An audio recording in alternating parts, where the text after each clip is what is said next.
guys, this is Samir from HST class 678 and welcome to all of you the session।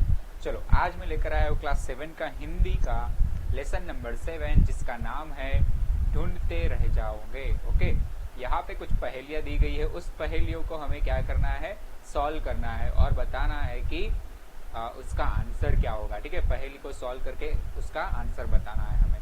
तो सबसे पहले पहेली ये है कि सोने की वह चीज है पर बेचे नहीं सुनार, मोल तो ज्यादा है नहीं बहुत है उसका भार। देखो सोने की वो चीज है, वो सुनार भी ना बेचे। ओके, ठीक है, सोने की चीज है पर सुनार नहीं बिक रहा, मतलब कि चीज है सोने की और जो गोल्ड स्मिथ है वो ये चीज नहीं बेचता। सोने की होने के बावजूद सोनार क्या नहीं कर रहा, वो चीज बेच नहीं रहा। मोल तो उसका ज्यादा नहीं है, मतलब कि उसकी कीमत ज्यादा नहीं है, पर उसका भार, उसका वजन कैसा है, ज्यादा है। तो ऐसा चीज कौन सा हुआ, तो वो चीज हुई चारपाई, क्योंकि आप चारपाई पे क्या करते हो, सोते हो। और ऑब्वियसली चारपाई सुनार थोड़ी बिकता है, ठीक है, सोनार थोड़ी बेचता है, सोनार नहीं बेचता है। उसका मोल मतलब कि उसकी कीमत भले ही कम है बट उसका वजन कैसा है, ज्यादा है। तो यहाँ पर आपका आंसर क्या आएगा, चार पाई। ओके, चलो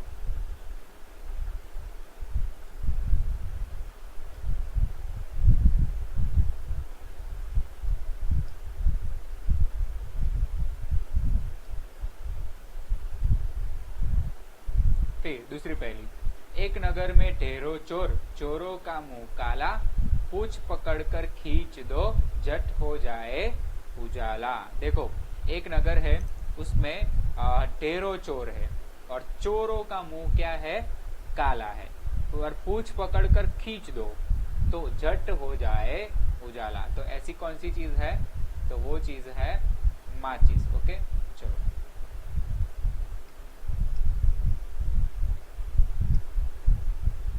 वो चीज है माचिस। ओके, देखो माचिस अगर आप खोलोगे तो उसमें बहुत सारे काली काली तिलियां दिखेगी, ठीक है, काले काले डॉट्स वाली तिलियां दिखेगी।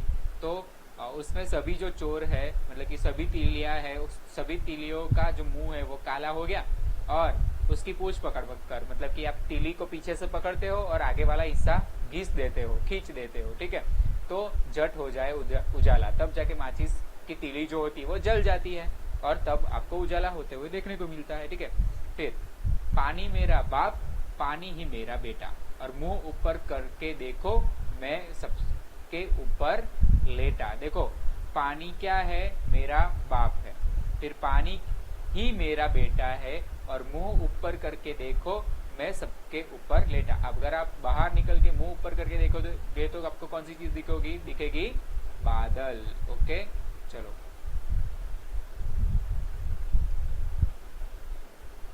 अगर आप मुंह ऊपर करके देखोगे तो बादल दिखेंगे कि पानी ही मेरा बाप है और पानी ही मेरा बेटा। अगर जमीन पे पानी नहीं होगा तो पानी को लेने के लिए कौन नहीं आएगा, बादल नहीं आएगा, ठीक है। और पानी को ले लिया किसने, बादल ने, तब बादल का बेटा कौन बन गया, पानी। और जब बादल के पास क्या नहीं था, पानी नहीं था, तो पानी बादल के लिए तब बाप। अभी मुंह ऊपर करके हम देखते हैं तो हमें क्या दिखता है, बाहर जाके देखते तो आसमान दिखता है, बादल दिखते हैं। ओके, चलो कुछ चौथी पहेली ऐसी है कि खुली रात में मैं पैदा होती, हरी घास पर सोती हूँ, मोती जैसी मूरत मेरी, बादल की मैं पोती हूँ। देखो बादल की मैं पोती हूँ, खुली रात में मैं पैदा होती हूँ, हरी घास पर सोती हूँ, फिर मोती जैसी मूरत मेरी, बादल की मैं पोती हूँ। तो उसका आंसर हुआ ओस। ओके, चलो फिर इधर की बात उधर में करता, उधर की इधर में बताता। ठीक है, इधर की बात कहाँ, उधर बताता, और उधर की इधर में बताता, चुगलखोर पर कहे ना कोई, सबके काम में आता। देखो उसको कोई चुगलखोर नहीं कहता, बट वो इधर की बात उधर कहलवाता और इधर की बात उधर बताता। तो वो कौन सी चीज है, आपका मोबाइल, आपका टेलीफोन, ठीक है। तो टेलीफोन ही ऐसी चीज है जिससे क्या होता है कि एक जगह की बात दूसरी जगह पे हो पाती है। ओके, चलो राइटिंग देख लेना बच्चों, यहाँ पे थोड़ा सा चिपक रहा है, तो टेलीफोन आपको मैं बता रहा हूँ तो आप लिख लेना। ओके, चलो छठा जो पहली है वो है कि सोने को पलंग नहीं नहीं महल बनाए, 1 रुपया पास नहीं फिर भी राजा कहलाए। देखो वो राजा कहलाता है, बट उसके पास ना ही तो सोने को पलंग है, ना ही रहने को महल है, और 1 रुपया भी उसके पास नहीं है, फिर भी वो राजा कहलाता है। तो वो राजा कौन सा है? जंगल वाला राजा, शेर। ओके, चलो फिर 3 अक्षर का मेरा नाम, पानी देना मेरा काम, प्रथम कटे तो दल कहलाओ, बीच कटे तो बाल कहलाओ। ठीक है, देखो बीच वाला हिस्सा अगर कट गया तो क्या कहलाएगा? वो बाल, और फिर प्रथम अक्षर कट गया तो वो कहलाएगा दल। तो ऐसा कौन सा चीज हो गया? बादल। ओके, देखो 3 अक्षर का मेरा नाम है, पानी देना मेरा काम है, तो वो चीज कौन सी हो गई? बादल हो गई। ठीक है, चलो यहाँ पर भी बताया कि अगर मेरा प्रथम अक्षर कट जाएगा, मतलब कि बा कट जाएगा, तो क्या बचेगा? सिर्फ दल, और बीच वाला द कट गया तो क्या बचेगा? सिर्फ बाल। ओके, तो बच्चों यही पे 7 पहेली आपकी खत्म होती है। अब शब्दार्थ में ऐसा है कि चीज का मतलब होता है वस्तु, मोल का मतलब होता है कीमत या फिर मूल्य, ढेरों का मतलब होता है बहुत या फिर अधिक, उजाला का मतलब होता है प्रकाश, मूर्त का मतलब मूर्ति या फिर तस्वीर, बादल का मतलब मेघ और घन, पोती का मतलब बेटे की लड़की, चुगलखोर का मतलब पीठ पीछे बुराई करने वाला। तो ये सारी चीजें हो गई शब्दार्थ। फिर शब्दार्थ आपको 2 टाइम लिख लेने हैं, पहेलियां 1 टाइम लिखनी है। ठीक है, चलो शब्दार्थ इंपॉर्टेंट है, ये लिख लेना। ओके, फिर पहेलियां सारी 1 टाइम, पहेलियां 1 टाइम लिख लेनी है, और अभ्यास के साथ साथ स्वाध्याय भी 1 टाइम आपको लिख लेना है। ठीक है, अब जाते हैं बच्चों आगे चैप्टर नंबर 8 की तरफ। ठीक है, चैप्टर नंबर 8 ऐसा है कि दोहा अष्टक। चैप्टर नंबर 8 का नाम क्या है? दोहा अष्टक। मतलब कि यहाँ पर कुछ 3 कवि थे जिन्होंने दोहे लिखे थे। ठीक है, तो एक तो कबीर, तुलसीदास और रहीम, ये 3 कवियों ने जो भी दोहे लिखे थे वो दोहे के बारे में हमें पढ़ना है। ठीक है, कि अच्छी सी एक बात बताई अभी, दोहे हिंदी भाषा साहित्य की अनमोल निधि है। दोहे व्यावहारिक दृष्टांतों के माध्यम से सरल सहज रूप में जीवन, लोक व्यवहार, गुण, स्वभाव, नीति, रीति आदि से परिचित कराते हैं। देखो दोहे का मीनिंग क्या होता है कि हिंदी में उसका बहुत सारा अनमोल साहित्य बोला जाता है उसको। ठीक है, कि दोहे इसलिए बनाए गए हैं कि सरल सहज रूप में जीवन को, लोक व्यवहार को, गुण को, स्वभाव को, नीति रीति रिवाज को एक ही ऐसा शब्दों में दिखाया जाए जो शब्दों आप पढ़े तो पता चल जाए। ओके, ऐसे दृष्टांतों से दिखाया गया है इसमें। और प्रस्तुत इकाई में कबीर, तुलसीदास और रहीम ने चुने गए ऐसे ही दोहे संकलित है जिसमें से हमें कुछ सीखने को मिलेगा। देखो अभी यहाँ पे संत कबीर के बारे में बताया गया है कि ये 15वीं शताब्दी के कवि है। ठीक है, 15वीं सदी जब चल रही थी, 15th सेंचुरी, तब के वो कवि है और ये बड़े संत थे। और इन्होंने हिंदू और मुसलमानों को उनकी गलतियों के लिए फटकारा है और दोनों को हिल मिल कर रहने का उपदेश दिया है। देखो पहले मुसलमान और हिंदू के बीच में बहुत झगड़े होते थे, तो उनको सॉल्व करवाया है किसने? कबीर जी ने। और कबीर जी ने क्या बताया है कि धर्म में कुछ रखा नहीं है। ओके, चलो तो जो भी मेन चीज रहती है हमारे जीवन में, कि हमारे जीवन का मेन उद्देश्य क्या रहता है बच्चों, कि हम अपने जीवन में अच्छे से कर्म करते रहे और धर्म बीच में नहीं आता है। ओके, हम अच्छे अगर कर्म करेंगे तो हम अच्छे आदमी बनेंगे और बुरे कर्म करेंगे तो बुरे आदमी बनेंगे। जैसे तुलसीदास ने क्या बताया है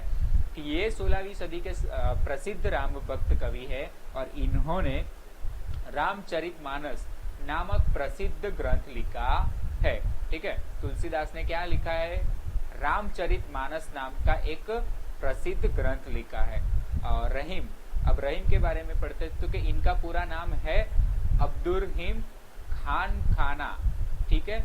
उनका पूरा नाम क्या है, अब्दुर्रहीम खान खाना। और ये बड़े उदार और अनुभवी थे। हिंदी में इन्होंने बहुत ही सुंदर दोहे लिखे हैं। तो सबसे पहला दोहा आता है कबीर जी का, जो ये है कि बड़ा हुआ तो क्या हुआ, जैसे पेड़ खजूर, पंथी को छाया नहीं, फल लागे अति दूर। देखो बच्चों, अभी यहाँ पर क्या बोला गया है, कबीर जी ने ऐसा बोला गया है कि पेड़ बड़े बड़े होने से क्या फायदा, जैसे कि खजूर का पेड़ है तो खजूर का पेड़ बड़ा सा होता है, पर उसका कोई फायदा ही नहीं है। क्योंकि अगर आप कहीं रास्ते में चल के जा रहे हो और साइड में क्या हो, खजूर का पेड़ हो, तो खजूर के पेड़ के नीचे खड़े रहोगे तो आपको ना ही तो छांव मिलेगा, और अगर आपको उसका फल खाना होगा तो पेड़ पे बहुत ही ऊपर लगा हुआ होगा, ठीक है। तो ऐसे पेड़ का क्या मतलब। तो अभी पेड़ के समर्थ में हमें हमारी चीजें समझाई गई है कबीर जी ने कि क्योंकि इसने न तो यात्रियों को छाया मिलती है, न इसके फल आसानी से तोड़े जा सकते हैं। खजूर का जो पेड़ होता है उसमें ऐसा ही रहता है ना कि आप आसानी से खजूर के पेड़ पे जो खजूर लगते हैं वो आसानी से तोड़ भी नहीं सकते आप, और उसकी तो ना ही, उसके नीचे खड़े रहेंगे तो उसकी तो ना ही कोई छाव लगेगी आपको, ठीक है। अर्थात आपको बड़प्पन के प्रदर्शन मात्र से किसी का लाभ नहीं होता है। मतलब कि आप अगर बड़े आदमी हो गए और किसी को हेल्प नहीं, किसी को काम नहीं आ रहे आप, तो आपका जीवन व्यर्थ है, ठीक है। चलो, तो बड़े आदमी होके भी आदमी को उसका क्या नहीं भूलना चाहिए कि हमें लोगों की हेल्प करनी चाहिए, ओके।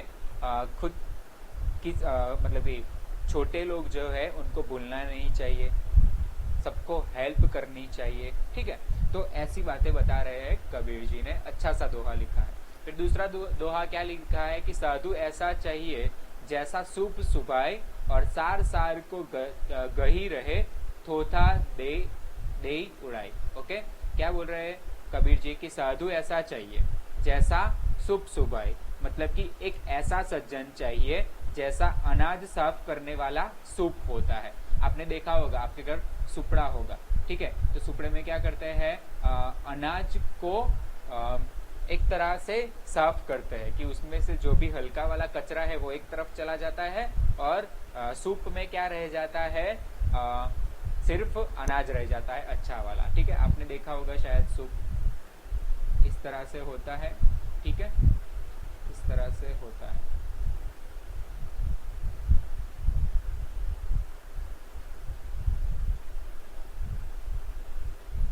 ठीक है, इस तरह से सूप रहता है। तो आपने सूप देखा होगा। तो इस सूप में वो करते हैं ना, विनोइंग प्रोसेस आपने पढ़ा होगा, या फिर हाँ पढ़ा ही होगा, ठीक है, क्लास 6 में या फिर 7 में पढ़ा होगा, साइंस में आता है हमारे कि इस अनाज को कैसे साफ करते हैं, ठीक है। जो भी क्रॉप होते हैं उनको साफ कैसे करते हैं, तो विनोइंग प्रोसेस आता है। उसमें जो होता है ना वो सूप, वही सूप की बात की गई है, ठीक है, पीने वाला सूप नहीं। तो साधु जी ने ऐसा बताया कि साधु ऐसा चाहिए, कबीर जी ने ऐसा बताया कि साधु ऐसा चाहिए जैसा सूप सुभाए, मतलब कि सज्जन, कोई आदमी ऐसा सज्जन चाहिए जिसमें ऐसे गुण हो सूप जैसे, ओके। कि सूप क्या करता है कि कचरे को बाहर निकाल देता है और अच्छे चीजों को सूप में ही रहने देता है। फिर सार सार को गही रहे, ओके, सार सार को गही रहे, थोता दे उड़ाई, मतलब कि जो अनाज के दानों को छोड़कर बाकी के कचरे को उड़ा देता है। सार सार को गही करे, मतलब कि जो भी अनाज के दाने हैं उसको छोड़कर, थोथा मतलब कि जो भी कचरा है उस कचरे को उड़ा देता है। कौन? सूप। तो आदमी भी ऐसा चाहिए, ठीक है, हमें भी ऐसा बनना चाहिए कि अच्छी बातों को अपने अंदर लो, अपने अंदर ग्रहण करो, उनका पालन करो, ठीक है, उन अच्छी बातों का, अच्छी आदतों का, और बुरी आदतों को अपने अंदर से दूर करो। हमें सूप जैसा बनना है, ओके। चलो, अभी थर्ड वाला है जो दोहा कबीर जी का, वो ऐसा है कि माखी गुड़ में गड़ी रहे, पंख रहियो लिपटाई, और हाथ मले और सिर धुने लालच बुरी बलाई। ठीक है, अभी कबीरदास जी क्या कहते हैं कि मक्खी पहले तो गुड़ से लिपटी रहती है। अगर आपने देखा होगा कि गुड़ पर मक्खी बैठी है तो मक्खी पूरी चिपक जाती है, किसके साथ? गुड़ के साथ, और अपने सारे पंख और मुंह गुड़ से चिपका लेती है। अपना मुंह और पंख सब कुछ पूरा अपना बॉडी गुड़ पे चिपका लेती है, लेकिन जब उड़ने का प्रयास करती है तो उड़ नहीं पाती, तब उसे अफसोस होता है। ठीक है, जब मक्खी एक बार पहुंच जाती है किस पे? गुड़ पे चिपक जाती है, पूरा अपने पंख के साथ अपने पैरों को, अपने हाथों को, अपने मुंह को, सबको चिपका लेती है। कहाँ पे? गुड़ पे। और एक बार उसका पेट भर गया गुड़ खाने के बाद, तो उसको उड़ना होता है, तो वो उड़ ही नहीं पाती क्योंकि वो पूरी तरह से चिपक जाती है। तो उसको अफसोस होता है कि मैंने इतनी लालच ना की होती गुड़ खाने की तो अच्छा होता, अभी मैं उड़ सकती थी। ठीक है, ठीक वैसे ही हमें क्या है, हमारे जीवन में भी ऐसी चीज लानी चाहिए कि इंसान भी सांसारिक सुखों में लिपटा रहता है। ठीक है, हम भी क्या रहते हैं, सांसारिक सुख में जब सुख होता है तब उसमें ज्यादा लिपटे रहते हैं और आगे का सोचते नहीं, और अंत समय में क्या होता है, हमें अफसोस होता है। अगर आप देखने जाओगे तो अभी आप पढ़ोगे नहीं। ठीक है, समझो कि आपके पास अभी सब कुछ है, फोन है, मोबाइल तो है ही, ओके, तो आप सोचोगे कि अभी तो क्या ही पढ़ना। ठीक है, हम गेम खेल लेते हैं, ये कर लेते, वो कर लेते, और जब एग्जाम आता है तो एग्जाम के 1-2 दिन पहले याद आता है कि हमें तो ये सारी चीजें आती नहीं। और जब सबसे बड़ी बात कि जब आप एग्जाम देने बैठते हो तो उसमें कोई चीज याद तो आपको आती ही नहीं क्योंकि आपने उसकी प्रैक्टिस की नहीं होगी। ठीक है, तब जाके आपको क्या होता है, पछतावा होता है, और फिर क्या बोलते हो आप लोग कि नहीं उस टाइम गेम नहीं खेला होता और पढ़ लिया होता तो अच्छा रहता। तो ये सारी बातें बच्चों कौन सिखा के गए? कबीर जी सिखा के गए।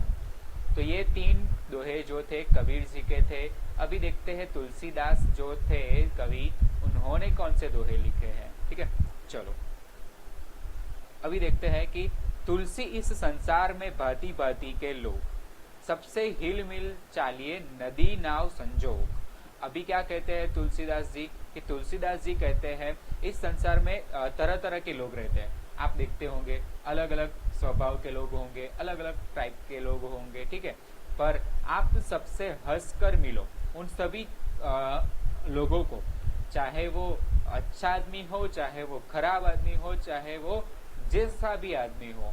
ठीक है, बट आपको क्या करना है, सभी के साथ हंसकर बात करनी है। बोलो जैसे नाव नदी से संयोग करके पार लगती है, वैसे आप भी इस भवसागर को पार कर लो। ठीक है, बट हमें क्या करना है कि बातें सिर्फ अच्छे लोगों की सुननी है। जो बातें आपको अच्छी लगती है वही करनी चाहिए, जो बातें आपको बुरी लगती है वो नहीं करनी चाहिए। और हम एक ऐसे समुद्र में फंसे हैं जहां पर भांति भांति के लोग क्या रहते हैं, इस जगत में रहते हैं। ऐसे समुद्र में हम फंसे हैं, पर हमें अच्छे जगह से गुजरना है। जैसे नदी नाव संजोग में क्या होता है कि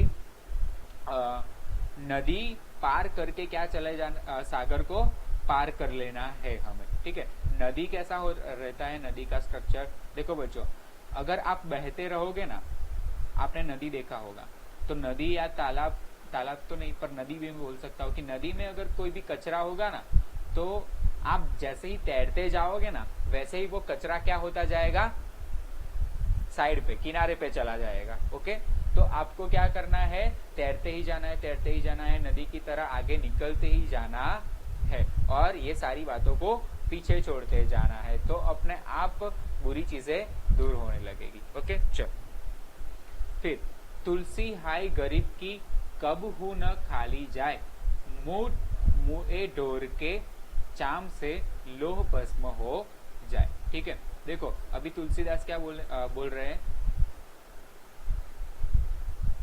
अभी तुलसीदास बोल रहे हैं कि गरीब, जो गरीब होता है ना, उस गरीब को आपको कभी भी क्या नहीं करना चाहिए, परेशान नहीं करना चाहिए, उसको सताना नहीं चाहिए। ओके, तुलसी हाय गरीब की कबहू न खाली जाए, मतलब कि आपको कभी भी गरीब को परेशान नहीं करना चाहिए, और गरीब की हाय लेने से हमारा नुकसान होता है, और गरीब की कभी भी हाय नहीं लेनी चाहिए। मतलब कि आपको ऐसा काम करना नहीं चाहिए कि गरीब गरीब के साथ आपको ऐसा कोई भी व्यवहार काम नहीं करना है जिससे उसको हर्ट हो, ठीक है। और जब वो हर्ट होगा तो वो क्या देगा, हाय देगा आपको, बोलता रहेगा मन में, उसके मन में ऐसा रहेगा कि ये आदमी कैसा है, मेरे साथ ऐसा किया वो किया, ठीक है।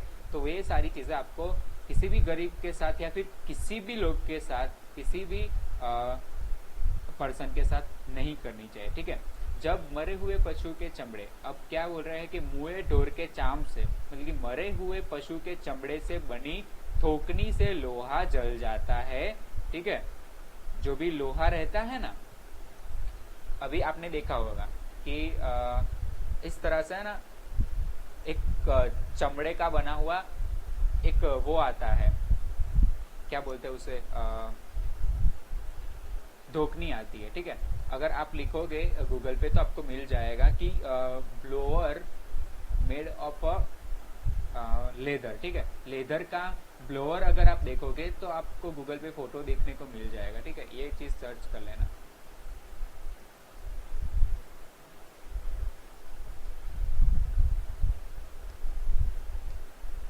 ब्लोअर ऑफ लेदर, ठीक है।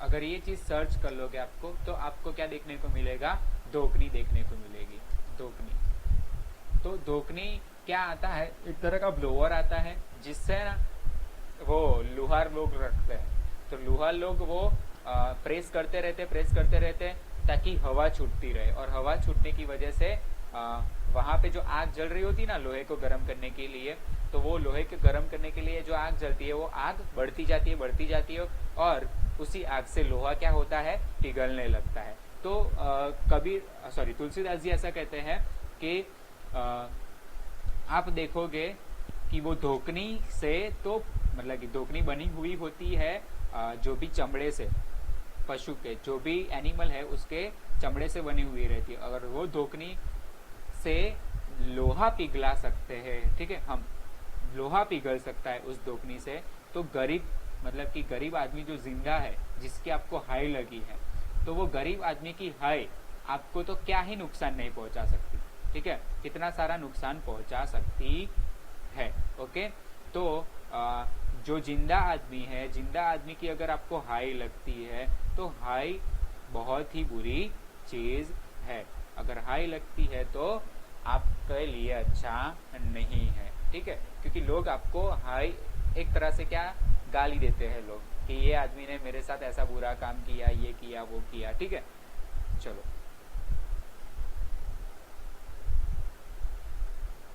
तो ये था तुलसीदास का 5वां दोहा। अभी देखते हैं रहीम जी का दोहा, ओके। चलो, कि रहीमन धागा प्रेम का मत तोड़ो चटकाए। देखो, रहीम जी क्या बोलते हैं कि प्रेम का धागा कभी भी तोड़ना नहीं चाहिए। कि रहीम कहते हैं कि प्रेम का धागा नाजुक होता है, और उसे झट कर अगर आप खींचोगे, ठीक है, सहज भी खींचोगे तो क्या हो जाएगा, टूट जाएगा। लेकिन रहीमन धागा प्रेम का मत तोड़ो चटकाए, वो बहुत ही नाजुक होता है प्रेम का धागा, उसको अगर आप खींचोगे, सहज भी खींचोगे या फिर सहज भी हर्ट करोगे तो क्या हो जाएगा, वो आसानी से टूट जाएगा, नाजुक होने की वजह से। और टूटे से फिर ना जुड़े, जुड़े गांठ पड़ जाए। देखो, और कितना अच्छा बोला है रहीम जी ने कि प्रेम का जो धागा होता है, अगर आप उसको खींचोगे या फिर कोई भी तरह से हर्ट करोगे तो वो टूट जाएगा, वो नाजुक होता है। और जब आप उसको फिर से जोड़ने जाओगे तो जोड़ने के बाद आप कैसे जोड़ोगे किसी भी धागे को, तो गांठ लगानी पड़ेगी, तो गांठ आ जाएगी बीच में प्रेम में, ठीक है। तो कभी भी ये प्रेम का जो धागा है वो नाजुक होता है, इसलिए वो तोड़ना नहीं चाहिए, ठीक है, टूटने नहीं देना चाहिए। चलो, यदि यह प्रेम का धागा एक बार टूट जाता है तो फिर इसे मिलाना कठिन होता है, ठीक है, इसको फिर से जोड़ने में कठिनता होती है। और यदि मिल भी जाए, अगर ये दोनों अगर टूटे हुए धागे मिल भी जाए तो धागों में के बीच में क्या रहती है, एक गांठ सी पड़ जाती है। तो गांठ पड़ना अच्छी बात नहीं है। जैसे आप उत्तरायण में देखते हो, ठीक है, पतंग उड़ाते, तो पतंग उड़ाते उड़ाते आपको कैसी रस्सी चाहिए कि बीच में कुछ हो ही ना, धागा में गांठ पड़नी ही नहीं चाहिए। अगर गांठ पड़ गई तो मेरी रस्सी अच्छी नहीं होगी, ठीक है, पतंग मेरी अच्छी से नहीं उड़ेगी। तो वैसे भी ये प्रेम का धागा वैसा ही है कि प्रेम के धागे को टूटने नहीं देना है, ठीक है। चलो, और अगर एक बार टूट गया तो वापस जुड़ नहीं सकता, और जुड़ भी गया तो पहले जैसा प्रेम नहीं होगा। ओके, बीच में क्या आ जाएगी, गांठ आ जाएगी, और गांठ आना अच्छी बात नहीं है। अभी आगे वाले दोहे में ऐसा बोलते हैं कि तरुवर फल नहीं खात है, सरवर पिय ही न पानी, और कही रहीम परकाज हित, संपत्ति संचही सुजानी। मतलब कि तरुवर, कई रहीम क्या कहते हैं कि जिस तरह पेड़ कभी अपना फल खुद नहीं खाता है और तालाब अपना पानी खुद नहीं पीता है, वैसे ही सज्जन लोग दूसरे के हित के लिए संपत्ति का संचय करते हैं। ओके, वैसे जो सज्जन लोग होते हैं, बड़े लोग होते हैं, वो अपनी संपत्ति का उपयोग दूसरे गरीब लोगों के लिए करते हैं, खुद के लिए नहीं यूज करते हैं। ठीक है, जो सज्जन होते हैं उसकी बात की गई है।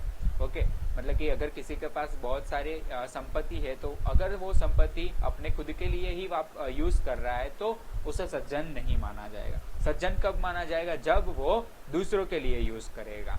जैसे कि आपने देखा कि पेड़ अपना फल कभी भी नहीं खाता है, तो पेड़ क्या हो गया, सज्जन हो गया। वैसे ही सरोवर या फिर तालाब अपना पानी खुद नहीं पीता है। ओके, वो दूसरों के लिए रखता है वो पानी, तो सरोवर क्या हो गया, सज्जन हो गया। वैसे ही रहीम क्या कहे गए, कवि रहीम, कि आप दूसरों के लिए भी काम करो। ओके, चलो,